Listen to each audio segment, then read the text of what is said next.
Last year, WIDS ambassadors at a company called Pipple hosted WIDS Amsterdam. This year, we're pleased to see WIDS ambassadors from Maastricht, Eindhoven, and Amsterdam collaborating on WIDS Netherlands, in addition to hosting individual events.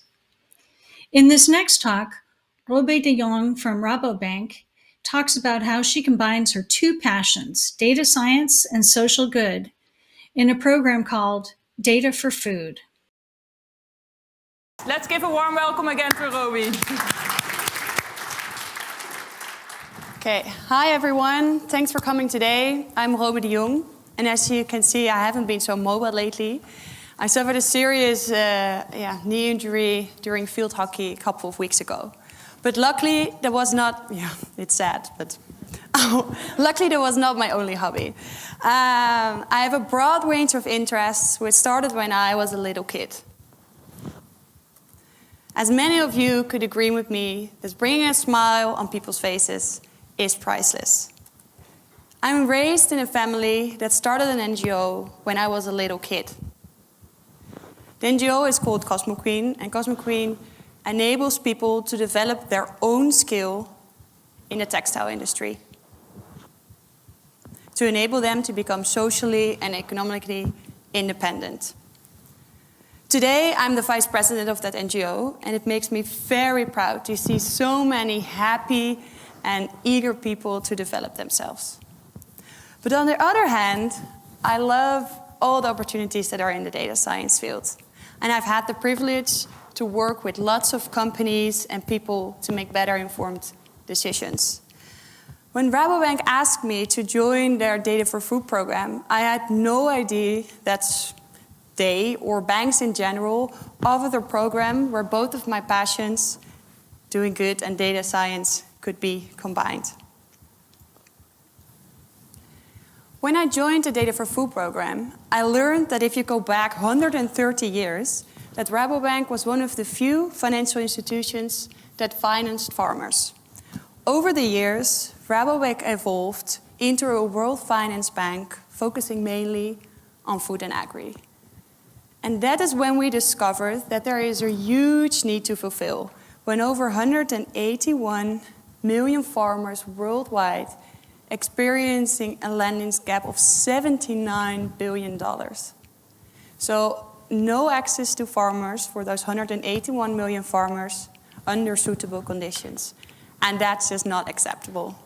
Because smallholder farmers play an essential role in the economic life of most developing countries.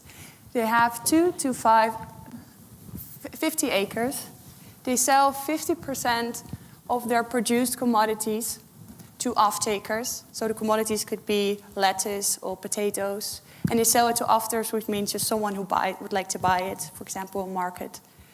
And with that, they earn a salary of 50 to 150 US dollars per month, which is often not enough to grow their produce. So they are in need of, in additional money. And given this group of farmers accessing money is very important to fight poverty, to improve local and global food security. We could give them a fish to feed for one day, or we can teach them how to fish, and they will feed themselves for a lifetime. And that's why we told ourselves that we need to identify what is the problem. And we identified 3 problems why this lending gap exists. We discovered that value chain actors, so that are companies that are involved in the value chain, which means like wholesalers, retail companies, companies that sell seeds or that produce the food, they're willing to pre-finance smallholder farmers, but they have difficulty assessing the risk of funding these smallholder farmers.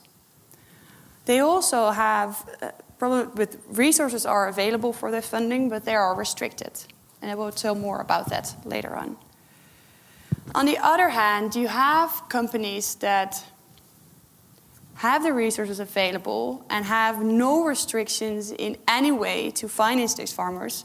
And they do so, but under very unsuitable conditions. So, for example, a very unrealistic payback time or very high interest rates, bringing the farmer in even more problems in the long run. And that's one of the reasons why they decided to start Credit Connect within the Data for Food program. So Credit Connect aims to determine the creditworthiness of smallholder farmers in order to involve value chain actors of the risks involved, which means helping value chain actors if they will get their money back or not. But determining the creditworthiness is much more difficult than we initially expected, because Rabobank have billions of financial transactions, but not on our target audience, the smallholder farmer. When we approach a problem like this, we break it up 3 ways. So we do data, we look at modeling, and we look at usage. Since the relevant data is not available within Rabobank, we had to talk to our internal expert of the food and agri industry to learn what the factors are that influence farmers and the commodities that they are producing. So that is why we identify those 11 data types that says something about the ability and the willingness to pay back of a farmer. But within companies, you often notice that, or actually also on social or online platforms, that people talk about, for example, satellite data or environmental data. But these kind of buzzwords are not helping us to make a precise estimate about what factors influence farmers and which factors have a predictable impact. So if people tell you, just use satellite data, tell them that we have to look at the elements behind it or even the sub-elements, because this gives us deeper insights about what has impact on a farmer's productivity, profitability, and its behavior. So if we look at environmental data, for example, it consists of 5 data elements. It says something about biomass index. Oh, you can't see it. And let's apply these elements on a farmer who grows the most popular plant in the world. Has anyone in the audience have any idea what that plant is? Rice? Other suggestions? Corn? It is a coffee plant. So as many of you probably don't know, actually I didn't know it, is that, for example, the Arabica coffee bean, so the espresso, is a particular sensitive species coffee bean of the species of the coffee bean. So if we look at that coffee plant and we apply it on environmental data and we look at the temperature, then we learn that the temperature for this coffee plant should be between 18 and 21 degrees Celsius. Too high or too low, and the berries won't grow correctly and no beans will be produced. If we look at precipitation, then we see that this plant needs a specific amount of rain, and it needs a 3-month dry season to flower. And if we look at, for example, geographical data says something about non-natural characteristics and natural characteristics. For example, here on the top it says altitude. A coffee plant should grow on a specific altitude. If we're too high or too low, the plant won't grow correctly. If you look at farm and field data, for example, it says something amongst others about the soil quality, about the crop protection used by the farmer, but also about the crop or crops that are planted by the farmer and the crop cycle. When do you expect a farmer to harvest and pay back? If we know that the farmer is growing a coffee plant already for 1 year, we know that the coming 2 to 3 years, no berries will be produced. So the farmer is not earning any salary. So the farmer becomes actually a bad farmer if that's the only crop he is producing.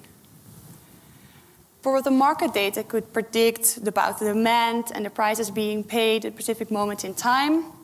And it could also help us to estimate what the profit of the farmer potentially going to be. However, then the farmer KYC data, that's called Know Your Customer data, becomes important.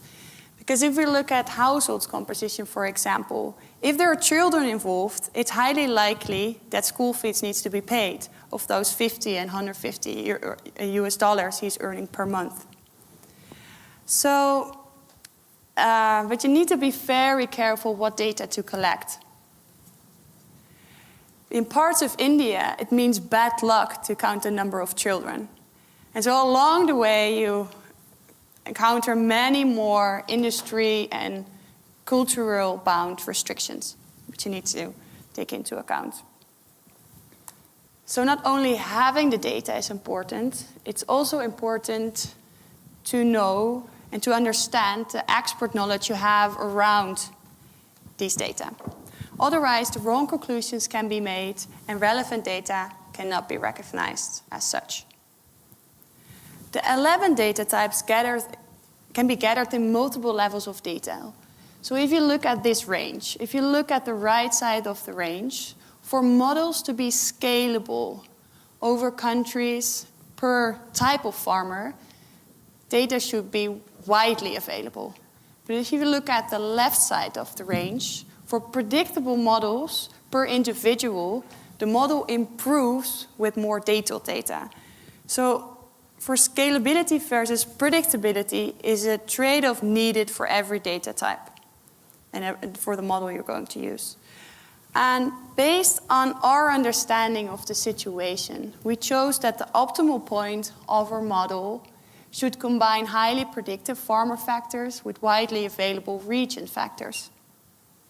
And that's why we decided to collect the data points that are circled in orange. But then what is your data collection strategy? Who has these data? Which data providers do they have? What data do they own? As well as, are we allowed to use that data? Data collection is a very time-consuming phase. Because data providers promise the world, but they can only deliver a small piece of it. But how do you discover the credibility of the sales pitch of a data provider in an early stage? So that's why we came up with this three-step approach. So the first step is who could potentially be a data provider? When we have identified this, we started with an online research to find as much information as possible about these data providers. And we were interested, okay, we're going to contact them. That's step 2. We conducted the first interview and we used a predefined interview template with questions needed to be answered by the data providers because we said that it's very important to figure out if our selection criteria were met. So when that was satisfying, we asked the data provider to send a data dump because we have noticed that it was often not sufficient enough and the data was not of good quality when we had a look at it. So the third step is then that you invite them for a second interview. And during that second interview, they discuss the results because one of our selection criteria was that the data set should at least have 5,000 farmers with all 2 crop cycles. And that was what we discussed with them. And then we can also ask them if they were, in future, we're planning to collect that. And if they were interested in it and we were interested in their proposition, we discussed the potential collaboration. And the second step to approach this problem is modeling. So it's determine the target, it's determine the payback time, and identify factors that influence farmers the most. When you're in university, a data set is provided with a target column which says yes or no, correct or incorrect, or 1 or 0. But in reality, this does not exist because you're trying to predict something. So the first step is to determine your target. What is a good farmer and what is a bad farmer? And is a good farmer someone who pays back his credit, so reaching 0, but not paying back his interest rate, so above 0? Or is a farmer a good farmer when he pays back his credit and his interest, but exceeds the payback period? we decided to define a good farmer as someone who pays back his credit, but not necessarily his interest rate on time. And now we've talked about the farmer. Let's look at the commodities further, because commodities have different crop cycles, which actually mean the annual cycle of activity of growing and harvesting a plant. Activities like loosening the soil, seeding, watering the plant, moving the plant when it grows bigger, and harvesting. For example, lettuce. It grows fairly quickly, 6 to 8 weeks. But potatoes take on average 3 months, depending on the variety. But if you look at coffee, it's a particular labor-intensive plant. And the berries are hand-picked throughout the harvest season, which lasts 4 to 6 months. So if you would like to set a payback time, do you set it on a specific time, or do you set it on the particular farmer that requested the credit score and the crops he is producing and the accommodating crop cycle? We decided that, or actually we learned, that if you would like to make a very predictable model on individual level, you build a model per commodity. But if you would like to make a very scalable model, then you set your payback time on 9 months. Because in 9 months, most of the crops can be grown, can be harvested, and can be sold. So after the 6 months, if they are exceeded and the farmer is not paying back, we say it's a bad farmer. And when the most important factors to build your model on are identified, together with an expert, these experts should remain closely involved. In part because for most of these data types, not a lot of historical data is available yet. And also because you would like to validate the output of your model extensively with those experts. But also, of course, you're going to test your output of your model based on your test set. But we've learned that it's not enough to test your model on that complete test set and, for example, per commodity. Because we've learned that apparently loan performance varies between the markets the farmer does business with too. So for instance, in Kenya, we were confronted with anomalies. So markets are outperforming each other. They show different behaviors, or markets have an agreement with the farmer. If we're not aware of it, we train a model in a different way. It could also be that a market is not paying back the farmer on time consequently. Why the farmer is not able to pay back his loan on time, making it all of a sudden a bad farmer without having any influence on it. And this is the reason, and actually also, it could also be that governments have agreements with markets which influence the farmer as well. So that's why you need to know in an early stage how you're going to validate your model, as well as based on which criteria. The third step to approach a problem like this is usage, because a project doesn't finish with the model. As a well-known saying of George Bach says, all models are wrong, but some are useful. If you have the output of your model, how can it become a starting point of an action? And this is also a question I particularly love as a designer in me. So the first step is to learn as much as possible about your end user. In our case, that's the value chain actor. To get a better understanding how they use a credit risk assessment as a service. And we've learned that they like to log in on a dashboard. Dashboards looks like this. So then we learned that you need to understand and find out as soon as possible what is the unique identifier that value chain actors use to identify a farmer. if you're logging in, so imagine that Kiabe, a farmer, just requested a score. And you need to determine if the loan will be issued. You need to log in into your dashboard, and then you know that you learn that you need to retrieve the data of that farmer. And we've learned in Kenya, but it could be different anywhere, that a unique identifier of a farmer in that country, in the region where we made the first version of our model, is the phone number of the farmer. So we retrieve the data of Kiabe and we calculate the score. When the score is created, you need to determine what the scale is of the score. And you need to determine how many buckets you're going to create. For our first version, we decided to use the FICO scale, which is widely adopted within credit modeling and within banking. So it's a safe choice. And we will learn along the way if that's the right one, and otherwise we will adapt.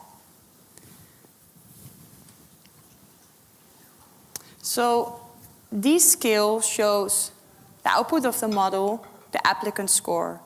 But what do you do if a value chain actor would like to learn where the model is based on? Then the model should be calculated in a different way. Then the model should be calculated first on the elements underneath score-based 1. And then together, these outputs, these scores, should be calculated to the final credit score. So why do we classify the score? Bad. See, that's a good one. But that's something we should find out. That's what we've learned from the value chain actors, that they choose that name. But we're just in the initial state of this project. But it's just really something to take into account. That's also what we're exploring. If we would like to include a recommendation section, we put it in there to see what could help them improve. So it does not necessarily mean that they're bad, but they're scoring, have a low score on one particular element. For example, here you see one red dot. So if we could help him improve that, and sometimes that could be very easy, then they could turn green easily, and then we can become a good one. So harsh. Yeah, I know. I agree with you. Thanks. We collect feedback everywhere. So I talked about 3 factors that we need to tackle. It's data, it's modeling, and it's usage. Because it's needed to tackle those for a problem like value chain actors not able to determine the creditworthiness of smallholder farmers. You need to ask yourself the question, how do I find the right data? What do we try to achieve in our metrics? And how do we make the model useful and a starting point of an action? But you don't tackle a problem like this on your own, because you're dependent on data providers that help you with the data. You're dependent on experts who help you understand what you're trying to predict. And you're dependent on value chain actors who help you with the funding. But they don't have the capability and expertise in-house to build the credit risk assessment as a service. And that's where we as Rabobank step in. And when the ecosystem is in play, the movement can start to reduce the risk around lending to smallholder farmers. And this is how we, as Rabobank, help smallholder farmers around the world. This is how I bring a smile on the face of smallholder farmers. And this is how we grow a better world together. If you are eager to make a difference, and if you're passionate about food and agri, about data science, and about doing good, please let me know. We're always looking for new and bright minds. Thank you for your attention.